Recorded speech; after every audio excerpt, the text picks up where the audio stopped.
Enya, Enya, Chiamaka Enya, right? Yes.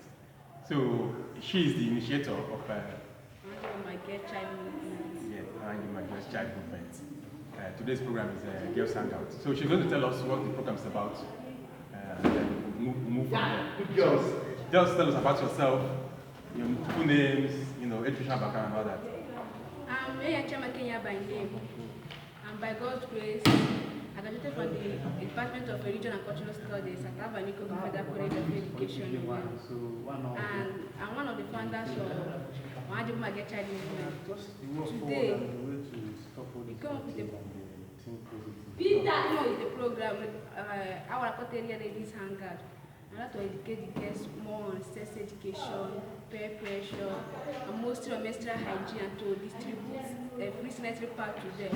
Because no matter how we might want it to look like, not every girl can afford a sanitary pad. So that is why we want to make sanitary pad free for them. How to help them stay clean and healthy during their menses. Okay, all right. We want to know what do you think is the biggest problem the girls have in this rural communities like ours? Presently, we are in Asa, in our court area for Hanjibima. So, what do you think is the biggest problem young girls have in rural communities like ours? Ignorance. Ignorance. Yes. Okay. And they always feel reluctant when it comes to things that will help them. If any program is not does not involve money, sharing of money, as in telling them maybe rights, anything, they won't like to be part of it.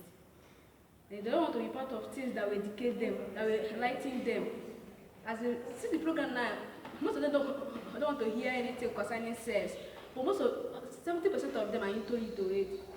From the age of 12, 13, 15, but they don't want to come together to be educated or enlightened more about sex education. That's one of their problems. And two, lack of information.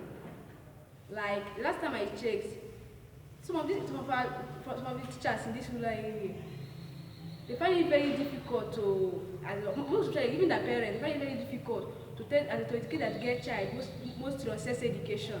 And they see it as if they tell their girl child or educate them on sex education, they're trying to spoil them.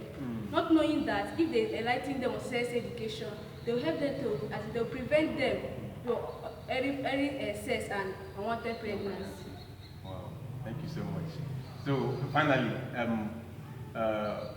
what impact do you think today's program is going to have on girls that are going to attend today's event? It will help them, even though they want to go into sex.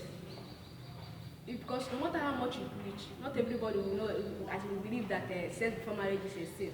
But then you have to tell them, maybe even if you want to have sex, you should always use sex condom, yes, to protect yourself from not only early pregnancy, just from sometimes infection. It also prevents that. So it will help them and also educate them how to stay clean and healthy during the menstrual period. Okay, earlier I said finally, but this one is finally now. So why did you come into this area trying to educate young girls in rural communities about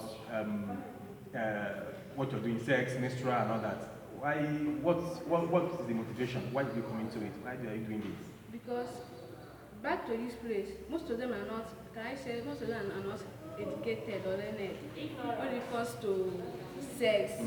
So sometimes, if a guy asks them out, some of them don't know the repercussion or the negative aspect of going into sex. They'll just go. Some of them don't know anything like protection, anything. And that's why when it comes to this our court area or this rural area, 70% of girls that are meant to be in school are now mothers. And if they give birth, it's very difficult for them to go back to school. So that's why I came back here, just to educate them or to enlighten them more, most especially on sex education. Yes. So that's the passion. You feel hot when you see young girls being mothers and young girls not going to school. And that's why you say, okay, let me take up this challenge to educate the girls about education and sex. So you've done program before. Yes. Okay. this kind of program before in schools, right? So, yeah, we have Enya Chamaka, or Chamaka Enya. She is the initiator of part of a girl, or part of the Girl Child Initiative, management by local government. You know, she's been doing great, educating the girls, young girls about you know, their bodies and all that. So thank you so much. We're going to get you more of this when she's going to speak.